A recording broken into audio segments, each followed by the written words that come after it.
Please, people, stop. Unbelievable. Terrible.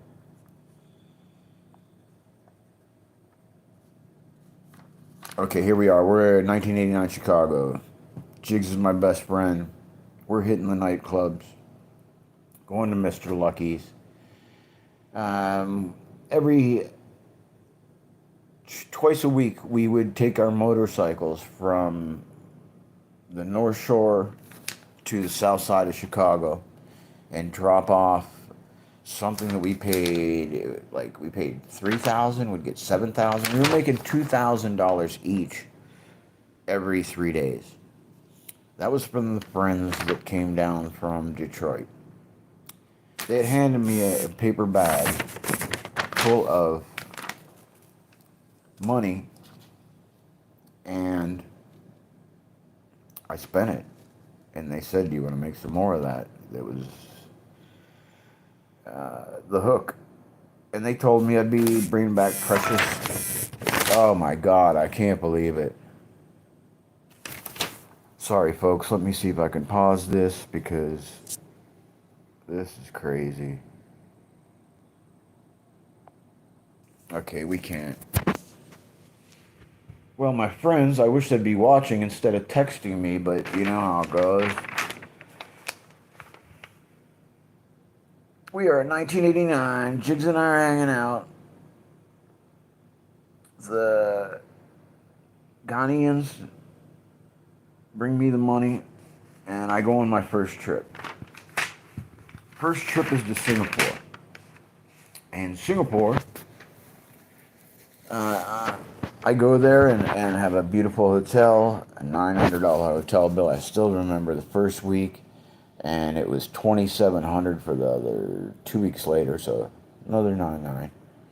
Or no, it doubled.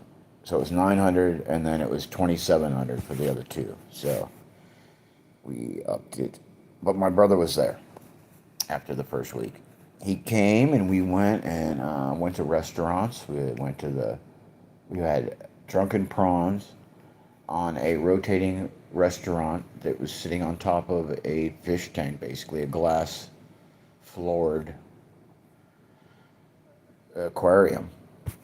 And we had a great time. We still remember the Singapore slings. At that point, he was staying at the hotel, and I thought someone was following me. And I was with this girl she was Turkish and German, named Dani Pulat. And that was the love of my life. I doubted I'd ever have another. Hell, I was almost dead a year ago. You can see how skinny I am. I need to gain weight. Anyhow, the love of my life in Singapore, I stayed at her flat because I thought there were people at the hotel watching us, and there were.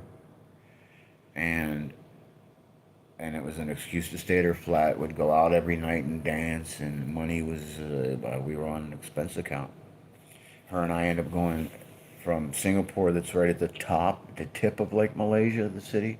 The rest is all Malaysia, so we just went out of the city into Malaysia, another country, and went to this palm thatched hut, and they had a big rebel flag, and they were the coolest Malaysian people, foreigners. That's where I really got to see and travel and understand that everybody just wants to be happy and get along. We had a great time, and what a magical time for this girl and I. I ended up getting arrested shortly after, and she sent me some money in jail. I had sent her some money, and money was going back and forth, but I was always happy that she sent me $800, I think, in jail. And lost contact, and I don't think she's around with us any longer. I'm sure she's not. So, why did I even go into that? That's heavy. So, we're on the first trip to Singapore, and we're on to the second. Boom.